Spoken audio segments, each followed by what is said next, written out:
오늘 말씀은 이사야서 41장 21절로부터 29절입니다. 이사야서 41장 21절로부터 29절 우리 한 목소리로 함께 읽도록 하겠습니다. 나 여호와가 말하노니 너희 우상들은 소송하라. 야곱의 왕이 말하노니 너희는 확실한 증거를 보이라. 장차 당할 일을 우리에게 진술하라. 또 이전 일이 어떠한 것도 알게 하라. 우리가 마음에 두고 그 결말을 알아보리라. 혹 앞으로 올 일을 듣게 하며 뒤에 올 일을 알게 하라. 그리하면 너희가 신들인 줄 우리가 알리라. 또 복을 내리든지 재난을 내리든지 하라. 우리가 함께 보고 놀라리라. 보라, 너희는 아무것도 아니며 너희 일은 허망하며 너희를 택한 자는 가증하니라. 내가 한 사람을 일으켜 북방에서 오게 하며 내 이름을 부르는 자를 해 돋는 곳에서 오게 하였나니 그가 이르러 고관들을 석회같이 토기장이가 진흙을 밟음같이 하리니 누가 처음부터 이 일을 알게 하여 우리가 알았느냐?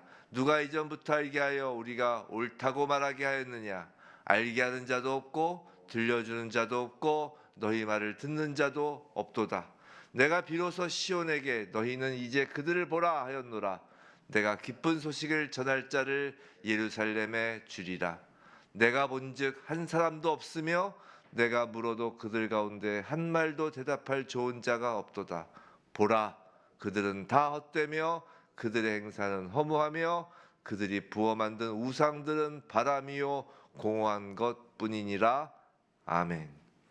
오늘 창조주 하나님이란 제목으로 이사야서 41장 21절로부터 29절 말씀을 받을 때 정말 이 새벽에 이 말씀을 깨닫는 은혜와 또 말씀으로 우리의 삶이 실제적으로 변화되고 하나님 말씀에 순종하는 그 능력이 임하길 주님의 이름으로 축원합니다. 자, 일주일 만에 다시 이사야서로 이제 돌아왔습니다. 이제 이사야서로 이제 하루를 시작하도록 하겠습니다. 오늘 본문 이전까지, 즉 이제 41장 20절까지죠. 거기까지에서는 이제 고레스의 등장을 전후해서 이제 야기될 격동기, 근동 아시아죠. 전 세계라고 볼 수 있죠. 그 당시에는 거기서 그때 격동돼 그때 야기될 그 격동기, 고레스가 와서 이제 바벨론이 무너지고 페르시아가 이제 새로운 패권국이 되고 또 고레스가 또 칙령을 내려서 하나님의 백성들이 이제 다시 이스라엘로 돌아오는 그 이야기를 하며 이제 하나님의 백성은 보호되고 회복의 은혜를 누릴 것이다 라는 약속을 이제 하나님께서 하셨습니다. 그리고 이 약속은 마지막 때 인류의 마지막 역사의 시기를 예표하는 것이다 라는 말씀까지 했던 기억이 납니다. 자, 그리고 오늘 본문인 21절부터 29절까지는 그 고레스의 예를 통해서 이방 우상들의 그 헛되고 공허함과 여호와 하나님의 그 주권을 지금 대조하면서 이야기하고 있는 것이에요. 본문은 두 부분으로 나뉘는데요. 21절에서 24절까지에서는 여호와께서 우상들을 향하여 증거를 요구하십니다. 그리고 우상 자체와 우상 숭배자들의 그 허망함을 논증하시죠. 가증스럽다 하시죠. 그 다음 후반부인 25절부터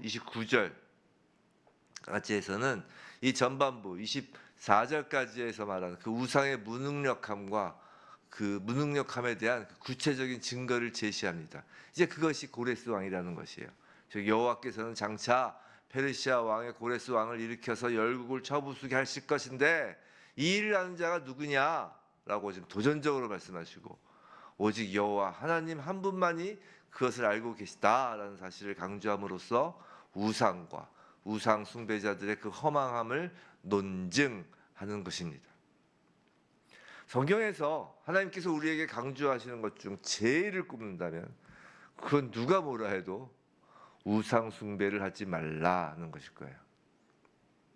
10계명의 제일 계명도 뭐죠? 너는 나 외에는 다른 신을 내게 두지 말라는 것이었고 제2계명도 너를 위하여 새긴 우상을 만들지 말라 하는 것이었습니다. 모세오경의 마지막 책인 신명기의 주제도 역시 이제 앞으로 들어갈 그 가나안 땅에서 가나안 족속이 섬기는 그 우상을 섬기지 말라는 것이었어요. 신약에서도 마찬가지죠. 로마서에서 인간의 죄악을 쫙 열거하면서도 결론이 뭐예요? 우상 숭배라는 것입니다. 이토록 하나님은 우상 숭배를 지긋지긋하게 여기시며 가장 싫어하시고 가증스럽다고 하시는 거예요. 그래서 하나님은 오늘 본문에서 이제 팔을 아주 걷어붙이시고 그 가증스러운 모든 우상들과 이제 한판 붙자라고 지금 하시는 거예요. 오늘 본문을 이렇게 쭉 읽으면서 그런 느낌이 확 들더라고요. 하나님이 너무나 화가 나셔가지고 너무나 지긋지긋해서 이제 결판 내자 그러시는 것입니다. 그 결판을 마치 법정에서 재판을 여는 모습으로 묘사를 하고 있죠. 그래서 21절 보시면 소송하라 하는 거예요. 이것들아 소송해라, 우상들아. 확실한 증거를 보이라 하는 것입니다. 21절에서 하나님은 당신을 재밌는 표현을 쓰죠. 야곱의 왕이 말하노니라고 해서 하나님 당신을 야곱의 왕이라고 소개합니다. 이 호칭은 구약 성경에서 오직 이곳에만 등장하는 독특한 표현이에요. 이렇게 표현하신 이유는 이겁니다. 이제 당시 근동에서는 각 나라와 민족들이 그들의 민족신, 그 우상을 왕이란 뜻이 있는 몰레크라 불렀죠. 소위 그래서 지금 그 소위 말해서 만유의 왕이신 하나님께서 이스라엘의 왕, 만유의 왕, 하나님 나라의 그 왕이신 하나님께서 그 몰레크, 어떤 한 민족신, 어떤 한 나라의 신을 대상으로 좋다 이거야. 계급장 다 떼고 붙어보자라고 하시는 거예요. 난 야곱의 신이야. 오케이. 너희들 뭐 누구의 신이지? 난 야곱의 신이야. 자, 이제 한번 붙어보자라고 하시는 거죠. 우리 속된 말로 계급장 떼고 붙어보자라는 거예요. 아주 지긋지긋한 우상을 끝장내려는 각오를 보이시는 것입니다. 그리고 이 소송하라, 증거를 보여라. 이 소송의 증거는 22절과 23절에서 제시되는 것처럼 그 우상들이 미래 사건에 대해 예언할 수 있다거나 과거에 어떤 일이 일어났었는지를 알 수 있다거나 하는 것인 거죠. 또 우상들에게 너희가 신이라면 사람들에게 복을 내리고 화를 내려 보라는 것입니다. 그것이 23절 후반부죠. 그렇다면 하나님은 이 세 가지, 미래, 과거, 그다음에 지금 사람들에게 복 내리고 화를 내려보는 이 세 가지 모든 것을 가능하실까? 그렇죠. 하나님은 가능하십니다. 하나님은 사람들로서는 도무지 알 수 없는 일, 과거의 일, 즉 태초에 어떠한 일이 있었는지에 대해서 명확히 알고 계시다고요. 그것은 하나님께서 이 세상을 창조하셨기 때문에 가능한 것이에요. 성도 여러분, 하나님께서 창조하셨다는 것은 그 창조물의 주인이 하나님이라는 것이에요. 창조하신 분이 창조물의 주인이잖아요. 하나님은 피조세계의 창조자로서 주인이시기 때문에 피조세계 역사의 주관자가 되시는 것입니다. 장래에 무슨 일이 일어날지에 대해 명확히 아시는 것, 뭐 그 정도가 아니라 장래에 무슨 일이든 하나님의 주관 속에서 이루어지는 것이란 거예요. 앞으로의 일을 알아맞히는 정도가 아니라 그 앞으로의 일 모든 역사의 주관자가 하나님이시라는 거죠. 그래서 가끔 그런 얘기 하시잖아요. 정말 그런 얘기 하지 좀 말았으면 좋겠는데 전쟁이다 그러니까 앞에 일을 맞추는데요. 이런 얘기 하지 말라는 얘기예요. 하나님께서 바꿔버리세요. 그러면 전쟁이가 말한 걸 하나님이 역사의 주관자니까. 자, 22절에서 보면은 이런 말씀이 있어요. 장차 당할 일을 우리에게 진술하라. 또 이전 일이 어떠한 것도 알게 하라 해서 이전 일이라고 하죠. 이것이 이제 이전 일, 이게 번역된 단어의 뜻은 단순히 과거가 아니라 시초, 시작이라는 의미예요. 이전 일로 번역된 히브리어 단어의 뜻은 시초, 즉 인간의 역사, 우주의 시작의 때의 일을 말하는 것이에요. 성경은요, 인간의 역사, 우주의 시작을 이렇게 말합니다. 이것이 성경의 시작이죠. 창세기 1장 1절. 태초에 하나님이 천지를 창조하시니라. 보통 이제 성경 한 구절을 가장 좋아하는 성경 한 구절을 꼽으라라고 하면 보통 요한복음 그래서 3장 16절 보통 그런 거 많이 이제 꼽죠. 근데 이제 저는 태초에 하나님이 천지를 창조하시니라, 이 말씀이 제일 좋아요. 자, 성경은 만물보다 먼저 계신 분을 소개하며 성경의 문을 열고 있는 것이에요. 만물보다 먼저 계신 분입니다. 만물보다 먼저 계셨던 하나님은 만물이 있기 전에 이미 계신 분이고, 어떤 것에도 의존하지 않으시는 분이며 부족한 것이 아무것도 없는 분입니다. 창세기는 잘 아는 바와 같이 모세가 이스라엘 백성을 데리고 출애굽한 후에 광야에서 기록한 책이에요. 왜 이스라엘 백성은 하나님이 만물을 창조하신 것을 알아야 했을까요?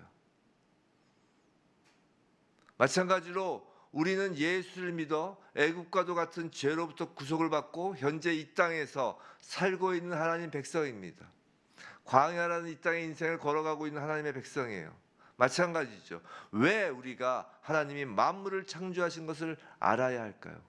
하나님은 왜 성경 66권을 시작하시면서 얼마나 고민하셨다기보다 심사숙고해서 첫 문장을 시작했습니까?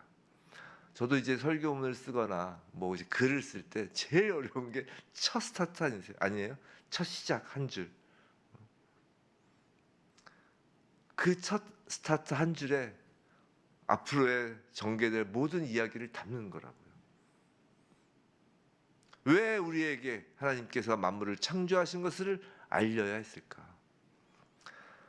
이스라엘 백성은 광야에서 이런 질문을 놓고 고민했을 것입니다. 우리 하나님은 실제로 존재하시는 분인가? 그분은 지존하신 분인가? 전능하신 분인가? 생각해 보세요. 이스라엘 백성은 오랫동안 애굽의 신들 가운데 살았던 사람들이에요. 430년 동안. 몇 대예요? 30년을 한 세대라고 치면 10세대가 넘은 거예요. 100년을 한 세대라고 해도 4세대가 지난 것입니다. 그 오랜 세월 애굽의 신들 가운데 살았단 말이에요. 그렇기 때문에 그들의 하나님이 유일하신 신, 유일하신 하나님이신지를 믿기 어려웠다고요. 하나님은 그들의 그 혼란스러운 생각을 바로잡아 주시는 것이 가장 절실했다고요. 그래서 창세기 1장 1절을 쓰신 것이에요.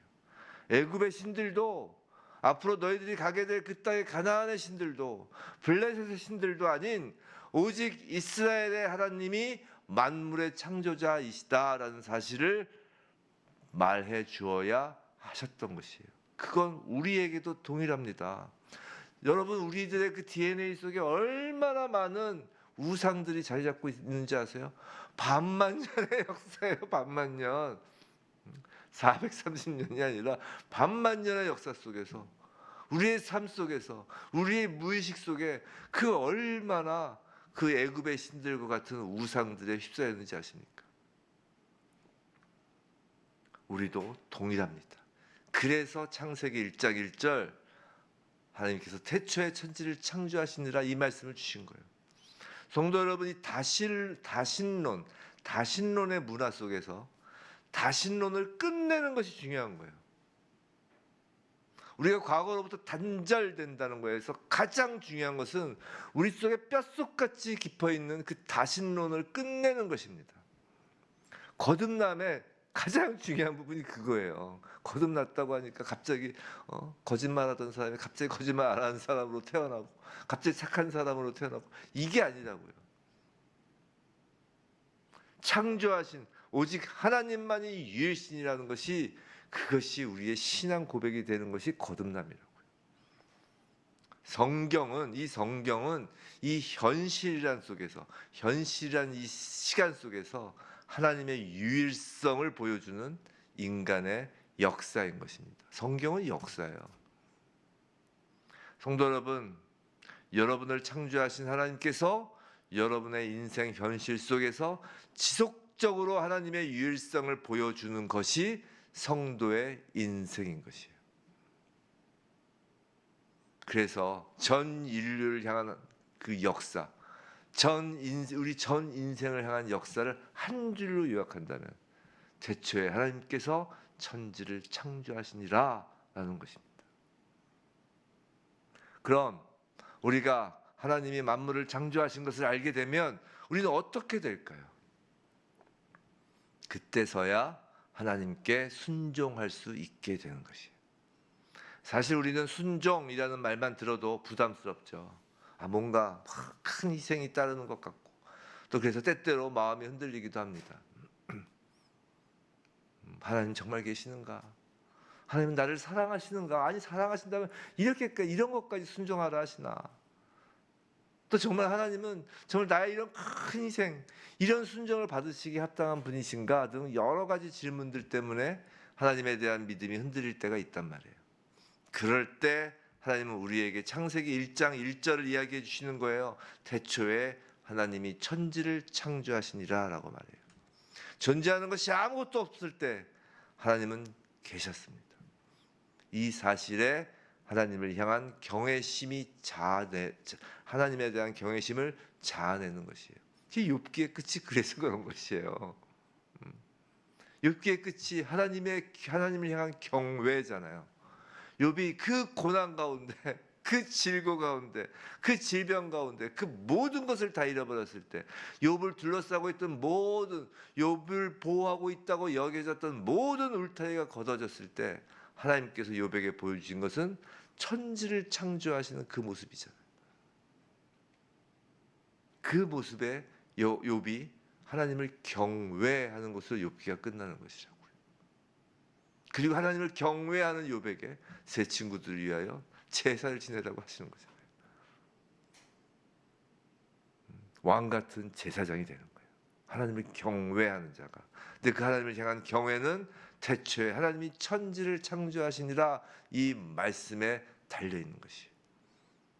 이 말씀으로 우리의 모든 혼란은 잠재워지는 것입니다. 사랑하는 성도 여러분, 하나님을 알면 알수록 하나님께 순종하게 되는 것이에요. 순종은요, 단순한 인간의 의지적 결단이 아니에요. 순종해야지. 그런 결단이 아닙니다. 순종은 하나님의 창조에 부합하고 하나님의 창조에 순응하는 것이 순종이에요. 어저께 이제 어버이날을 맞아서 10계명 중에 5계명 말씀을 전했죠. 그러면서 이제 하나님의 질서에 대하여 말씀을 드렸어요. 순종은 바로 그 하나님의 질서, 즉 창조 질서에 순응하는 것입니다. 모든 만물의 방향은 하나님을 향해 맞춰져 있다고요. 오늘 시작할 때 불렀던 찬양에서 숲속이나 험한 산골짜기에서 지저귀는 저 새소리들과 고요하게 흐르는 시냇물은 주님의 솜씨를 노래하도다. 모든 만물은 하나님을 향해 이렇게 맞춰져 있어요. 우리가 순종한다라는 것은 바로 그런 만물과 같은 방향, 바로 하나님을 향해 맞추어지는 것이 순종입니다. 순종은 창조에 순응하는 것이에요. 그런 하나님을, 태초에 천지를 창조하신 그런 하나님을 그깟 우상 나부랭이와 바꾸시렵니까? 하나님을 믿는다고 하면서 예수 그리스도를 주라고 고백하면서 그리스도인이라고 하고 예배자라고 하면서 무당 찾아다니고 전보러 다닌다면 그건 가짜입니다. 아예 직설적으로 오늘 얘기를 하죠. 그거 가짜예요. 뭐 점집 가니까 미래 일을 맞추던데요. 내 과거 일을 맞추던데요. 다 가짜예요. 맞추긴 뭘 맞춰요. 그들이 그 미래 일을 말해서 그 미래 일로 그걸 따라가는 사람들은 다 멸망입니다. 제 장담합니다. 멸망해요. 이 땅에서도 멸망해요. 정말 하나님이 택한 백성은 그렇게 하다가 큰 코 다칩니다. 이 땅에서. 주상신 섬긴다는 자리에서 넙죽넙죽 절하고 여기저기 절간이나 산당에 다니면서 절하고 다니면 그건 가짜예요. 그리스도인이 아니에요. 그런 건 문화가 아닙니다. 제사는 문화가 아니에요. 주상신 모신다는 그 제사는 그냥 우상이고 거기서 절하는 사람은 우상 숭배자인 것이. 이사야서를 우리가 보면서 특히 41장 보면서 이 고레스 칙령에 의한 이스라엘 회복은 마지막 때의 구원을 상징한다고 말씀드렸어요. 지금 하나님은 팔을 걷어 붙이시고 결판을 짓는 것이라고 말씀을 드렸습니다. 이 마지막 때에 우상을 숭배하는 자들을 결단내실 것이에요. 사람의 동상을 세우고 우상 숭배하는 북한의 우상 숭배자들을 결코 가만두지 않으실 것입니다. 대한민국에서 온갖 우상을 섬기는 우상 숭배자들을 모두 헛되고 공허하게 만드실 것이에요. 마지막 때가 다가올수록 정신 똑바로 차려야 합니다. 여기 있다 저기 있다라는 거짓에 이리저리 우르르 몰려다니지 말아야 합니다. 오직 삼위 하나님을 더욱 알기 원합니다. 성부 하나님께서, 성자 하나님께서, 성령 하나님께서 우리와 말씀 가운데 함께 하시는 거예요. 순종하기를 원합니다. 제발 정말 점점 치지 마시기 바랍니다. 제가 신년의 토정 비결도 보지 말라는 거 아니에요. 신문에서 요새 신문 잘 안 보죠. 인터넷 타로 그런 거 하지 마시란 말이에요. 제발. 또 교회 다닌다고 하면서 마치 신비스러운 것을 쫓아다니지 말란 말입니다.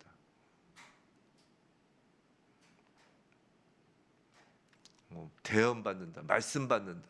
말씀을 뭘 받아야 말씀 여기 다 있는데. 그러다가 죽습니다. 영혼이 죽는 거예요. 태초에 하나님이 천지를 창조하시니라. 이것이 하나님의 말씀이고 성경의 시작이며 우리 인생의 한 줄 요약입니다. 부디 창세기부터 요한계시록까지 모든 역사의 시작과 끝을 기록하시고 자신 있게 기록하시고 당연히 기록하시고 우리에게 알려주신 그 시작과 끝을 알려주신 하나님만을 믿고 섬김으로 이 마지막 때 혼란과 염려가 아니라 평강과 순종의 그런 교회, 산지교회, 그런 그리스도인으로 살아가길 주님의 이름으로 축원합니다. 오늘 말씀을 마치며 다시 이 말씀을 준비하면서 그런 생각이 들었습니다. 얼마나 힘드십니까? 성도 여러분, 정말 얼마나 삶이 힘드십니까? 지금 이 순간에도 예수를 믿는 성도 가운데 건강으로 병상에서 정말 살 날이 얼마 남지 않은 그 다급한 처지에 놓여 있는 분 계십니다. 또 이 순간에도 사랑하는 자를 먼저 하나님 품에 안겨드리고 이 땅에서 얼마나 낙심과 절망 가운데 그리움과 슬픔 가운데 살아가시는 분 계십니까? 또 이 땅에서 정말 하루아침에 생각지도 못하게 사건 사고를 당하며 정말 다시 일어나기 너무 힘드신 분들 계십니다. 경제적으로 너무 힘드신 분 계십니다. 가족들 가운데 아픈 사람이 있어서 너무 힘든 사람도 있습니다. 정말 악소리도 못 날 정도로 힘드신 분 계십니다. 오늘 이 말씀을 준비하면서 그런 마음이 들었습니다. 인간의 말이 무슨 위로가 되겠습니까? 그저 욥의 친구와 같은 것이죠. 다만 바라는 것은 태초에 하나님께서 천지를 창조하셨습니다. 이 말씀을 가슴에 품으시기 바랍니다. 그 창조주 하나님께서 여러분의 아버지이십니다. 여러분의 아버지이십니다. 그 창조주 하나님께서 십자가에서 여러분을 구속하신 성자 예수 그리스도 하나님이십니다. 그 하나님께서 성령 하나님으로 오늘도 여러분과 함께 하시고 내일도 함께 하시고 영원히 하나님 나라까지 함께 하십니다.